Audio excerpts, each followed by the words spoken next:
Welcome to the deep dive. We dig into sources you might be curious about and pull out the key stuff. Basically, yeah. A shortcut to getting informed, maybe with a few surprises. And today we're looking at Jordan Peterson's 12 Rules for Life. We've got some excerpts here. Right. We're focusing on just a selection of his rules, the ones he thinks are fundamental truths for navigating, life's complexities, finding order in the chaos, essentially. Finding order without getting stuck, maybe. Exactly. And our goal here is to pull out the practical bits, those aha moments for you. Like, what can Pinocchio teach us about finding meaning? Seriously. Yeah. Or what lobsters tell us about responsibility. It sounds strange, I know. And that weird thing about how we sometimes treat our pets, better than ourselves. We'll get into that too. It all ties back to this core idea Peterson has. Which is? Finding your place, your balance in that space between order the known and chaos the unknown. That's where life really unfolds, according to him. Okay, so let's start there. Rule one, or at least the idea behind it. Rules help us navigate that space between order and chaos. Right. Peterson argues life isn't just one or the other. It's lived in that messy middle ground. And that's where the potential for growth is. Okay, so how does Pinocchio fit in? Well, think about it. He starts with strings, right? It's total order, control. Mm-hmm. But his desire to be real pushes him out into the world, into chaos. No strings. He has to figure things out. It makes a lot of mistakes. A lot of mistakes. But it's through navigating that chaos, those unpredictable experiences, that he learns what it means to be, well, truly alive. He finds his own way. The excerpts also mention Sleeping Beauty, the Lion King. Same idea. Pretty much. Characters pulls from safety, from order, thrust into the unknown, into chaos. Their journeys are about confronting that, learning, and then establishing a new, more earned kind of order or meaning. So it's like you need stability, one foot planted in what's known. Right, But insecure. the other foot has to be stepping out, exploring into the chaos, the possibility. Exactly. Peterson warns against staying only in order. That leads to stagnation. You don't learn. But pure chaos is just overwhelming, right? Can't function. Right. Total chaos is paralyzing. The sweet spot where you really improve and learn is when you feel secure enough to engage with something new, something challenging. That's the edge of order and chaos. That makes sense. People want quick insights, but you need that framework. It's not just about staying safe. And it taps into that, deep human thing. We search for meaning, for universal values, for rules. Peterson's trying to articulate some of those Pawtuckle rules for finding that balance. Okay, let's switch to a specific rule. Number 2, stand up straight with your shoulders back. Sounds simple, almost cliche. It does sound simple, but he gives it this really deep biological grounding using lobster. Okay, explain. So lobsters fight for territory, for safety, and posture is key. How so? Well, the lobster that wins gets a shot of serotonin, a brain chemical. And that higher serotonin makes it stand taller, more upright, more confident looking, which actually helps it in the next fight. Ah, like a chemical boost for posture and confidence. Exactly. But the loser, lower serotonin, it hunches over, looks defeated. And that makes it more likely to lose again. Precisely. It's a feedback loop. The posture signals its status, its loss, and it disadvantages it going forward. It's a physical manifestation of his place in the hierarchy. Wow. So how does this relate to humans? Social media comes up in the notes. Well, we humans are constantly, often unconsciously, assessing our social standing too, right? Yeah, I guess so. And social media just puts that on overdrive. We see these perfect highlight reels. It's easy to feel like you don't measure up. Which could, theoretically, lower our serotonin, like the losing lobster. That's the parallel Peterson draws. Feeling inadequate might trigger similar brain chemistry, leading to anxiety, maybe feeling subordinate. And that can show up physically. Like hunching, avoiding eye contact, that Yeah. sort of thing. Yeah.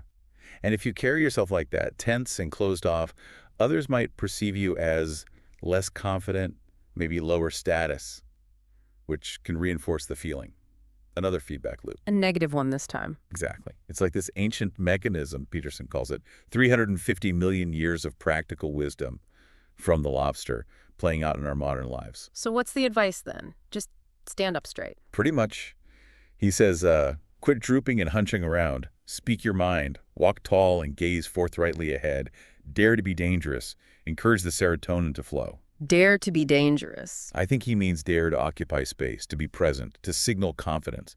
The idea is that adopting the posture of confidence might actually help create the internal state. It can influence your brain chemistry. So it's not just fake it till you make it, but your body can influence your mind. That seems to be the core idea, using your physical presence to break a potential negative cycle. Interesting. Okay, let's move to rule 3. This one feels counterintuitive.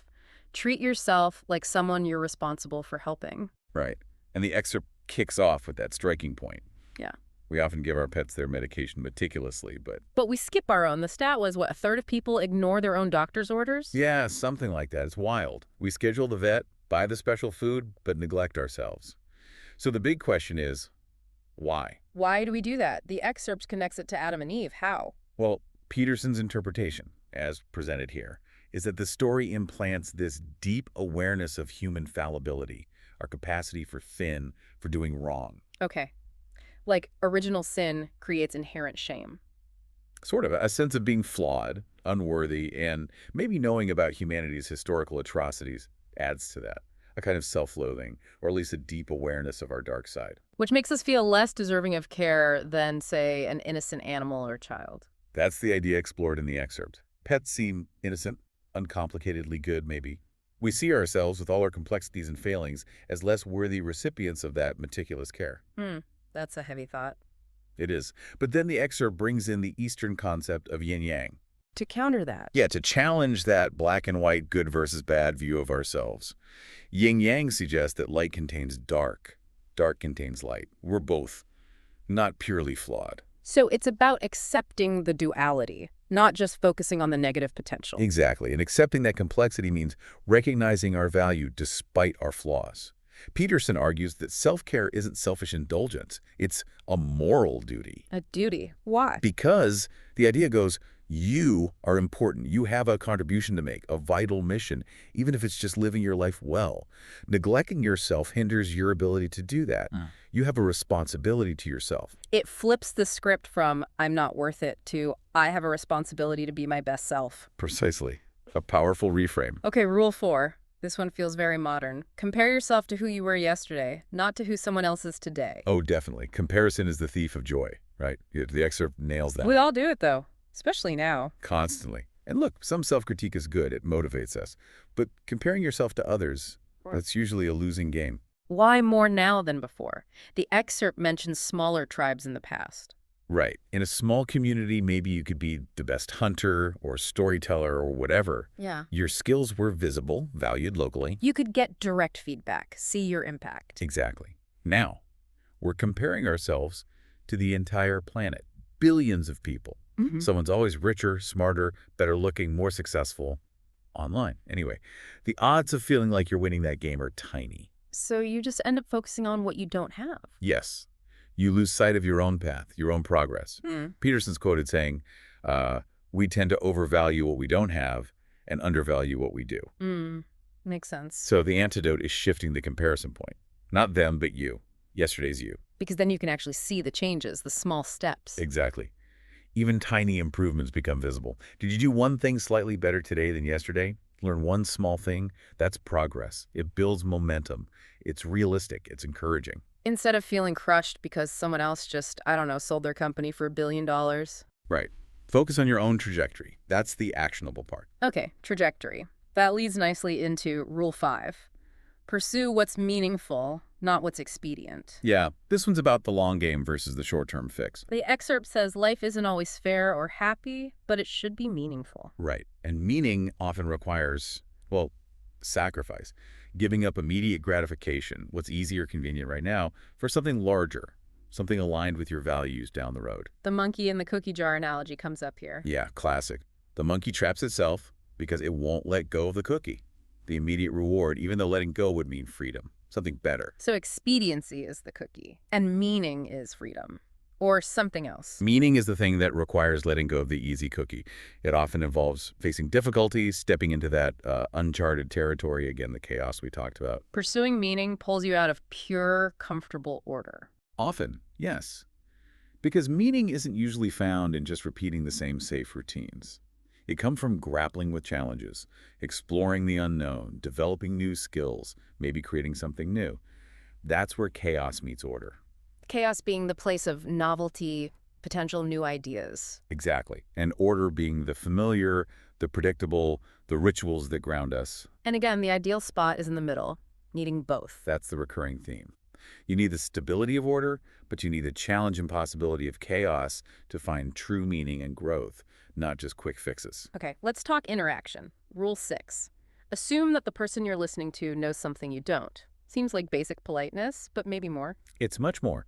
The excerpt links it to wisdom itself. Think Socrates' wisest man because he knew nothing, right? Always asking questions, open to learning. Exactly. This rule cultivates that mindset. It positions conversation not as a battle, but as a mutual exploration, a chance to learn. And the excerpt says conversation helps us organize our own thoughts too, not just learn from others. Yeah, articulating your ideas forces you to clarify them. But first, you have to listen. And we often fail at that. How so? What are the pitfalls mentioned? Oh, minds wandering, obviously. But also seeing conversation as, like, a competition jockeying for status, as the excerpt puts it. Or just waiting for your turn to talk, thinking about your reply instead of hearing them. Totally. Or just monologuing, not really engaging in dialogue at all. So what's the fix? The excerpt gives a technique. Yeah, the summarizing thing. Like, okay, let me see if I've got this right. You're saying that. Or Yeah. So what I'm hearing is, Why does that work so well? well, first, it forces you to actually listen and process what they said. You can't summarize if you weren't paying attention. Sure. Second, it gives them a chance to correct you if you misunderstood. No, that's not quite it. It's more like, Ah! Clarifies things immediately. right. And it shows you're genuinely trying to understand their perspective, which builds rapport. It deepens the whole exchange. Peterson's quote is perfect. It's incredible what someone might tell us when we truly try to listen. It shifts the whole dynamic from proving yourself right to actually learning something. Exactly. It's about genuine curiosity. Okay, last one we're covering, Rule 7. Pet a cat when you encounter one on the street. This sounds lighter. It does. And it is, in a way. It's a reminder, nestled among these heavier rules, to appreciate the small moments of good. Find joy amidst the struggle. Pretty much. The excerpt uses the Superman example. Yeah. Initially, he was invincible, kind of boring. Right, no stakes. Then they introduced kryptonite vulnerability, struggle. That made his stories meaningful. So difficulties actually make life more meaningful, not less. That's the paradoxical idea. Struggle can heighten our appreciation for beauty, for simple pleasures. It adds contrast. Peterson's own story about his daughter's illness is mentioned. Yeah, the excerpt touches on how facing severe chronic illness in the family, consciously seeking out and cherishing moments of joy became essential for them, a way to cope, to endure. So petting the cat isn't just about cats, it's a metaphor. Right. It's about pausing, noticing the small, good things, a moment of connection, a bit of beauty, whatever it is, especially when things are tough. It's an antidote to suffering, a conscious act of finding balance. Taking that tiny moment to be present and appreciate something positive. Exactly. A small act of defiance against despair, maybe. Wow. Okay, so we've covered a lot. Navigating order and chaos. Lobster posture and serotonin. Treating yourself like someone you're responsible for. Comparing yourself to yesterday's you, not others. Pursuing meaning, not expediency. Really listening. And petting the metaphorical cat. It's quite a range. Yeah. But they all seem to point towards finding a better way to orient ourselves in the world. And Peterson's final advice quoted here is, orient yourself properly. Set your sights at the good, the beautiful, and the true, and then focus pointedly and carefully on the concerns of each moment. Kind of bringing it all together, have the big picture, but live in the present moment. That gives you the best chance, he says, of perfecting both. You're right. A balance between the grand vision and the daily grind. So, a final thought for you listening. Out of all these rules we've touched on, which one? Which one kind of jumps out at you? If you were to consciously try and apply just one, starting small, what do you think might make the biggest difference in how you see things or how you feel day to day? Yeah, what small change could ripple outwards? Definitely something to think about. Thanks for joining us for this deep dive.